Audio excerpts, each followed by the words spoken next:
दोस्तों, यूथ कांग्रेस के अध्यक्ष उदय भानु चिप को गिरफ्तार कर लिया गया है। तस्वीरें देखिए, दिल्ली के पटियाला हाउस कोर्ट से उन्हें पुलिस गिरफ्तार कर ले जाती हुई नजर आती है और उनके आसपास पत्रकारों की भीड़ इकट्ठा हो जाती है। साथ ही साथ कांग्रेस के तमाम कार्यकर्ता उनके समर्थन में वहां पर मौजूद होते हैं, लेकिन पुलिस उन्हें वहां से गिरफ्तार करके ले जाती हुई दिखाई दे जाती है। 7 दिन के रिमांड पर पुलिस ने उन्हें गिरफ्तार किया है। पटियाला हाउस कोर्ट से उन्होंने रिमांड मांगी थी। प्रधानमंत्री नरेंद्र मोदी के खिलाफ प्रदर्शन करने की वजह से उन्हें गिरफ्तार किया गया है। एआई समिट में 20 फरवरी को यूथ कांग्रेस के तमाम नेता पहुंच जाते हैं एआई समिट के अंदर, वहां पर शांतिपूर्ण विरोध प्रदर्शन करते हैं। लेकिन अब इस प्रदर्शन को एंटी इंडिया बताने की कोशिश बीजेपी और सरकार कर रही है और इसी वजह से उदय भानु चिप को गिरफ्तार किया गया है। पुलिस ने कहा है कि वो इस पूरे मामले के मास्टरमाइंड थे। इस तरीके का प्रोटेस्ट किया गया, इसके मास्टरमाइंड थे, इस वजह से उन्हें 7 दिन के रिमांड को लेते हुए गिरफ्तार किया गया है। हालांकि अब कांग्रेस की तरफ से इस पर बयान सामने आ चुका है और साथ ही साथ राहुल गांधी ने साफ तौर से कह दिया है कि वो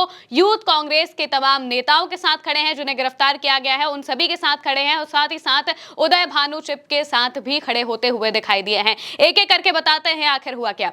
20 फरवरी को उदय भानु चिप समेत जो तमाम कार्यकर्ता हैं कांग्रेस के, यूथ कांग्रेस के, वो सभी पहुंच जाते हैं एआई समिट में। वो जैकेट पहनकर गए थे, अंदर उन्होंने टी शर्ट पहनी हुई थी। टी शर्ट में प्रधानमंत्री नरेंद्र मोदी के खिलाफ कुछ विरोधी नारे लिखे हुए थे और इसी के तहत वो अंदर जाकर शर्टलेस प्रदर्शन करते हैं, यानी कि टी शर्ट उतारकर दिखाते हुए ये सभी प्रदर्शन करते हुए नजर आते हैं। वहां से करीब 3 से 4 लोगों को गिरफ्तार कर लिया जाता है और इसके बाद करीब 23 तारीख को पुलिस पहुंच जाती है यूथ कांग्रेस के कार्यालय पर और वहां पर जाकर हिरासत में लिया जाता है उदय भानु चिप को। उदय भानु चिप के साथ करीब 20 घंटे तक पूछताछ की जाती है। 20 घंटे पूछताछ करने के बाद उन्हें पटियाला हाउस कोर्ट में पेश किया जाता है और वहां पर पुलिस कहती है कि उदय भानु चिप इस पूरे मामले के मास्टरमाइंड हैं और इस वजह से उन्हें हम रिमांड पर लेना चाहते हैं। 7 दिन के रिमांड उन्होंने मांगी है इस पूरे मामले को लेकर। अब इस पर कांग्रेस ने भी बयान दिया है और साथ ही साथ कहा है कि यह पूरी तरीके से तानाशाही करने की कोशिश की जा रही है। दोस्तों, गिरफ्तारी के तुरंत बाद कांग्रेस की तरफ से एक्स पर पोस्ट किया गया। पोस्ट करते हुए लिखा गया, दिल्ली पुलिस ने आईवाईसी के राष्ट्रीय अध्यक्ष उदय भानु चिप जी को गिरफ्तार कर लिया है। ये गिरफ्तारी पूरी तरह से असंवैधानिक है, तानाशाह नरेंद्र मोदी की सनक का नतीजा है। देश के संविधान ने हर नागरिक को विरोध का अधिकार दिया है। नरेंद्र मोदी इस अधिकार को ही छीन लेना चाहते हैं। हम इन हथखंडों से डरने वालों में से नहीं है। हम जनता की आवाज उठाते रहेंगे, उनके लिए लड़ते रहेंगे। जय हिंद, जय कांग्रेस। राहुल गांधी भी एक तरफ पोस्ट करते हैं। वो पोस्ट करते हुए लिखते हैं, शांतिपूर्ण विरोध हमारी ऐतिहासिक धरोहर है, ये हमारे खून में है और हम भारतीय का लोकतांत्रिक अधिकार है। ये मुझे युवा कांग्रेस के अपने बब्बर शेर साथियों पर गर्व है जिन्होंने कॉम्प्रोमाइज्ड पीएम के खिलाफ निडर होकर देश के हित में आवाज उठाई है। अमेरिका के साथ हुई ट्रेड डील में देश के हितों से समझौता किया गया है। ये समझौता हमारे किसानों और टेक्सटाइल उद्योग को नुकसान पहुंचाएगा तथा हमारे डेटा को अमेरिका के हाथों में सौंप देगा। इस सच्चाई को देश के सामने रखने के लिए युवा कांग्रेस अध्यक्ष उदय भानु चिप और आईवाईसी के अन्य साथियों की गिरफ्तारी तानाशाही प्रवृत्ति और कायरता का प्रमाण है। कांग्रेस पार्टी और मैं अपने बब्बर शेर साथियों के साथ मजबूती से खड़े हैं।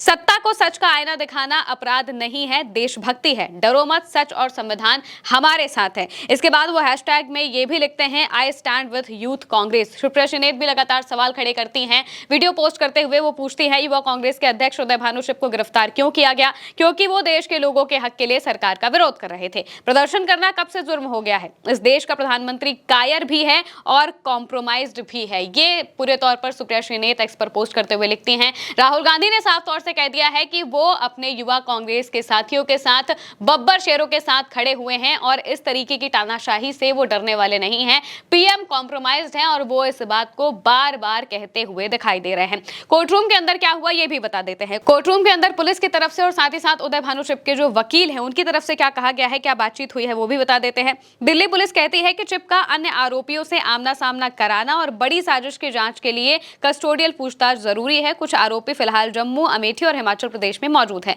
चिप के वकील कहते हैं, प्रदर्शनकारियों ने 7 से 8 टी शर्ट बरामद हुई है। टी शर्ट कहीं भी छपवाई जा सकती है। पुलिस पूरी फैक्ट्री की जांच की बात कर रही है। केवल इस आधार पर कस्टोडियल इंटेरोगेशन की जरूरत नहीं है। अब तक इस पूरे मामले पर 8 आरोपियों को गिरफ्तार किया गया है। मध्य प्रदेश के ग्वालियर से भी 3 कांग्रेस नेताओं को गिरफ्तार किया गया है। 4 आरोपियों को घटना वाले दिन ही गिरफ्तार गिरफ्तार कर लिया गया था और चिप को मिलाकर अब तक 8 गिरफ्तारी हो चुकी है। कांग्रेस ने साफ तौर से कहा है कि नरेंद्र मोदी इस अधिकार को छीन लेना चाहते हैं, जो लोकतांत्रिक अधिकार है विरोध प्रदर्शन करने का, उसे छीन लेना चाहते हैं और इसी वजह से ये सारी चीजें की जा रही हैं। भारत मंडपम में घुसकर एआई समिट के दौरान उन्होंने शर्टलेस प्रदर्शन किया था और इसी प्रदर्शन को लेकर अब जो सरकार है वो एक नई कंट्रोवर्सी रचने की कोशिश कर रही है, ऐसा आरोप लगाया जा रहा है। कांग्रेस के तमाम नेता इस बात को कह रहे हैं कि बीजेपी इस प्रदर्शन को एंटी इंडिया दिखाने की कोशिश कर रही है कि ये भारत के खिलाफ था, जबकि ये प्रदर्शन सिर्फ शांतिपूर्ण प्रदर्शन था और सत्ता के खिलाफ था। सत्ता के खिलाफ कोई भी प्रदर्शन होता है तो वो भारत के खिलाफ कैसे हो सकता है? बीजेपी हमेशा इस चीज को प्रोपेगेंडा बनाने की कोशिश करती है और यहां पर भी इसी के तहत भानु चिप को गिरफ्तार किया गया है। अब ये देखना होगा कि जब पुलिस इस पूरे मामले पर जांच करती है, अपनी बातें वो क्या कहती हैं। 7 दिन के रिमांड पर भानु चिप को रखा गया है, इसके बाद आखिरकार क्या होता है ये देखने वाली बात होगी। फिलहाल के लिए मेरे साथ इस खबर में इतना ही। आप देखते रहिए उल्टा चश्मा यूसी।